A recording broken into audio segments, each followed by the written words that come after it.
Le désir sexuel est une partie fondamentale de l'expérience humaine. C'est une force biologique et émotionnelle qui peut nourrir nos vies de manière positive, mais qu'en est-il lorsqu'il devient excessif, incontrôlable, et commence à nuire à notre bien-être? À quelle fréquence avons-nous l'impression que nos désirs prennent le dessus, que nous succombons à des tentations malgré nos meilleures intentions? Ce phénomène n'est pas seulement un problème moral ou éthique, c'est aussi un problème existentiel qui touche de plus en plus de personnes dans notre monde moderne.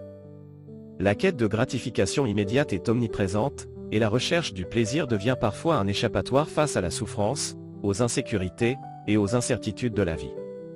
C'est dans ce contexte que le stoïcisme, une philosophie fondée il y a plus de 2000 ans par Zénon de Citium, nous offre des réponses. Cette philosophie antique n'a pas seulement survécu au passage du temps, mais elle a également montré sa pertinence dans notre monde moderne, en offrant des clés pour retrouver l'équilibre et la maîtrise de soi face aux tentations de la vie.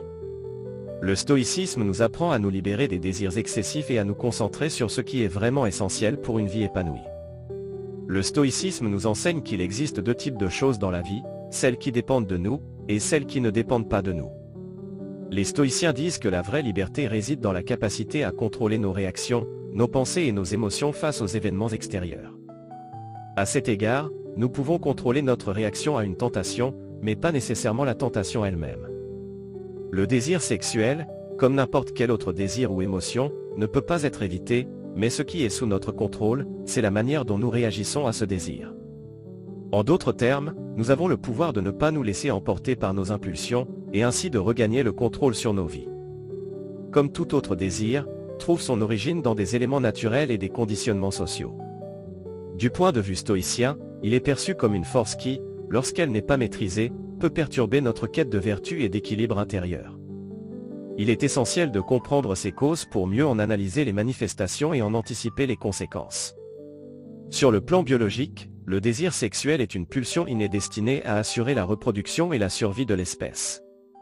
Cette force vitale est profondément enracinée dans notre nature humaine, mais elle n'est pas simplement un instinct brut. Les stimuli physiques, comme l'apparence ou le toucher, agissent comme des déclencheurs, activant un mécanisme naturel. Cependant, ce désir dépasse la simple biologie, il est également influencé par des facteurs psychologiques et émotionnels. La quête de plaisir, par exemple, est un moteur puissant. Beaucoup recherchent le désir sexuel non seulement pour satisfaire un besoin physique, mais aussi pour apaiser des insécurités ou combler un vide émotionnel. Cette recherche peut être accentuée par les conditionnements sociaux et culturels. Dans notre monde moderne, les médias, la publicité et les normes sociales glorifient souvent le désir sexuel, créant une pression constante pour y céder. Les stoïciens considèrent que derrière tout désir excessif se cache une forme d'ignorance. Cette ignorance réside dans la manière dont nous jugeons les choses extérieures et leur attribuons une importance exagérée. Nous pensons, à tort, que céder à nos désirs nous apportera un bonheur durable. En réalité, ce jugement erroné nous éloigne de la véritable sérénité. Le désir sexuel se manifeste de diverses manières. D'un point de vue extérieur, il peut conduire à des comportements impulsifs, comme céder à des relations superficielles ou se laisser distraire par des images ou des pensées érotiques. L'addiction à des contenus explicitement sexuels est une forme courante de cette manifestation. Plus subtilement, il peut s'exprimer dans une obsession pour l'apparence des autres ou une focalisation excessive sur la sexualité dans les interactions sociales. À un niveau plus interne, le désir sexuel se traduit souvent par des pensées récurrentes et obsessionnelles, empêchant une concentration efficace sur des tâches importantes. Ces pensées s'accompagnent fréquemment d'émotions conflictuelles, telles que la honte ou la culpabilité, lorsqu'une personne sent qu'elle a agi à l'encontre de ses valeurs profondes. Les conséquences de ce désir excessif peuvent être lourdes. Sur le plan individuel, céder constamment à ces pulsions peut conduire à une perte de maîtrise de soi. Loin de trouver une liberté intérieure, l'individu devient esclave de ses passions. Ce manque de contrôle nuit à la quête de vertu, que les stoïciens considèrent comme le bien ultime. Il en résulte souvent un vide émotionnel, car la gratification immédiate ne comble jamais réellement les besoins profonds de l'âme. Sur le plan relationnel, un désir incontrôlé peut engendrer des relations superficielles et des conflits. L'importance excessive donnée à l'apparence physique ou à la satisfaction immédiate empêche l'établissement de liens authentiques et durables. Dans certains cas, cela mène à des ruptures de confiance ou à des relations déséquilibrées. Enfin, à l'échelle sociétale, la glorification du désir sexuel favorise l'objectification des individus, réduisant leur valeur à leur capacité à satisfaire ce désir. Cette perspective va à l'encontre des principes stoïciens, qui valorisent la dignité humaine et la vertu. Pour les stoïciens, la solution réside dans la maîtrise de soi et le développement de la tempérance. Il ne s'agit pas de réprimer le désir ou de le nier, mais de l'observer et de le comprendre pour choisir une réponse plus sage et réfléchie. La première étape est de changer notre jugement sur ces désirs. Comme le disait Sénèque, ce n'est pas la nature des choses qui nous dérange, mais notre jugement à leur sujet. En adoptant une nouvelle perspective, nous pouvons réduire l'emprise de ces désirs sur nous. Les pratiques stoïciennes offrent des outils concrets pour cultiver cette maîtrise. La visualisation négative, par exemple, consiste à imaginer les conséquences potentielles de céder à une impulsion. Cette réflexion permet de renforcer notre volonté en nous montrant les effets négatifs d'un acte irréfléchi. Le journaling est une autre méthode précieuse. En écrivant chaque jour nos pensées et nos émotions, nous pouvons mieux comprendre les schémas récurrents qui nous poussent à rechercher des gratifications immédiates. Ce processus d'introspection nous aide à prendre du recul et à cultiver une plus grande maîtrise de nous-mêmes. Les stoïciens nous rappellent également l'importance de distinguer ce qui dépend de nous de ce qui ne dépend pas de nous. Nous ne pouvons pas contrôler les stimuli externes ou les premières impulsions que nous ressentons, mais nous pouvons contrôler notre réaction face à ces désirs. Ce simple acte de pause et de réflexion peut transformer une tentation en une opportunité de pratiquer la vertu. En appliquant ces principes à des situations concrètes, on peut voir leur puissance. Par exemple, lors d'une soirée, si l'on ressent une forte attirance pour quelqu'un, il est possible de prendre un moment pour réfléchir, ce choix est-il en accord avec mes valeurs? Dans le cas d'une personne luttant contre une addiction à des contenus érotiques, le temps consacré à cette activité peut être remplacé par des pratiques constructives, comme la méditation ou l'étude des textes stoïciens. Enfin, face à un sentiment de vide après une relation superficielle, un examen honnête de ses motivations peut aider à chercher des relations fondées sur des valeurs plus profondes. Le stoïcisme nous enseigne que la véritable liberté réside dans notre capacité à contrôler nos pensées et nos actions. En maîtrisant nos désirs, nous regagnons notre autonomie et avançons sur le chemin de la vertu. Le désir sexuel, lorsqu'il est équilibré et compris, peut enrichir nos vies. Mais pour cela, il doit être guidé par la sagesse et non par l'impulsion. Chaque choix que nous faisons face à ces désirs nous rapproche soit de notre meilleure version, soit de nos excès. C'est à nous de décider. Prenons l'exemple d'un événement quotidien, imaginez que vous êtes dans un environnement où les stimuli sexuels sont omniprésents, des publicités, des conversations, des situations sociales qui éveillent vos désirs. En tant qu'individus modernes, nous sommes constamment sollicités par ces stimuli.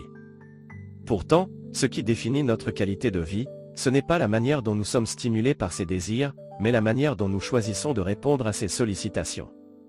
Le stoïcisme ne nous enseigne pas de rejeter nos désirs ou de les nier. Au contraire, il nous encourage à les observer, à les comprendre, et à faire un choix réfléchi quant à la manière dont nous allons y répondre. Sénèque, l'un des grands philosophes stoïciens, a écrit « Ce n'est pas la nature des choses qui nous dérange, mais notre jugement à leur sujet ». Cela signifie que la tentation elle-même n'est pas un problème. Ce qui est un problème, c'est la manière dont nous jugeons cette tentation et la manière dont nous réagissons à elle. Imaginez que vous soyez dans une situation où vous ressentez une forte attirance ou une impulsion sexuelle. Un stoïcien, au lieu de se précipiter dans l'action, prend un moment pour réfléchir « Pourquoi ai-je ce désir ? Que cela signifie-t-il pour moi ? Est-ce que ce désir me rapproche de ma meilleure version, ou est-ce une distraction éphémère ?» Ce processus de réflexion est la clé pour exercer notre contrôle intérieur et, comme le disait Marc Aurèle, prendre le temps de se regarder soi-même et d'agir en fonction de nos principes et non de nos impulsions. Cependant, pourquoi le désir sexuel devient-il un problème lorsqu'il est excessif ? Le principal défi réside dans le fait que l'excès de sexe ou de toute autre forme de gratification immédiate devient une forme d'évasion. La recherche constante de plaisir devient une façon de fuir les véritables défis de la vie, les émotions difficiles, les conflits intérieurs, les manques affectifs. Les stoïciens nous rappellent que la vie est constituée de défis, et que ce sont ces défis qui nous permettent de grandir, de nous développer et de découvrir qui nous sommes vraiment. Plutôt que de chercher à fuir ces défis par la recherche de plaisir immédiat, le stoïcisme nous encourage à les affronter avec sagesse et maîtrise. Cela est particulièrement pertinent dans un monde où la culture de l'image et de la gratification rapide est omniprésente. Internet, les réseaux sociaux et la publicité renforcent l'idée que le bonheur se trouve dans le plaisir instantané. Cela crée une pression sociale constante et, malheureusement, de nombreuses personnes se retrouvent à rechercher le plaisir sexuel pour combler un vide intérieur. Ce vide, cependant, ne peut jamais être comblé par une gratification immédiate. Ce type de quête finit par mener à un sentiment de vide encore plus profond, car elle ne résout pas les causes sous-jacentes de notre insatisfaction. Prenons l'exemple d'une personne qui, en quête d'une forme de validation ou de satisfaction, se lance dans une série de rencontres ou de relations superficielles. À court terme, il pourrait y avoir une certaine satisfaction immédiate, mais cette satisfaction est de courte durée et, à long terme, elle crée une dépendance au plaisir instantané. Plutôt que d'apporter de la satisfaction durable, cette recherche constante d'un nouveau plaisir ne fait que creuser davantage le vide existant, rendant plus difficile encore l'accès à une véritable satisfaction intérieure.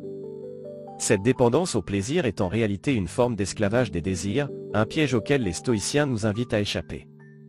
Mais comment le stoïcisme peut-il nous aider à sortir de ce piège de l'excès sexuel?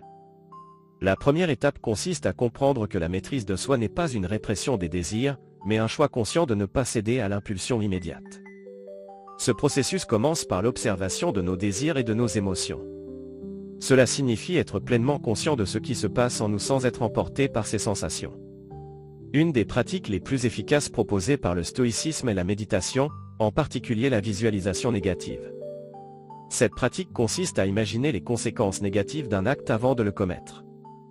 Par exemple, avant de céder à une tentation, imaginez les effets à long terme que cela pourrait avoir sur vos relations, votre bien-être émotionnel et physique, et votre équilibre intérieur. Cette technique de visualisation permet de renforcer notre volonté et d'éviter les erreurs impulsives. Un autre principe fondamental du stoïcisme est la distinction entre ce qui dépend de nous et ce qui ne dépend pas de nous. Nous ne pouvons pas toujours contrôler nos premières impulsions, nos désirs ou les stimuli extérieurs. Mais ce que nous pouvons contrôler, c'est la manière dont nous réagissons à ces désirs.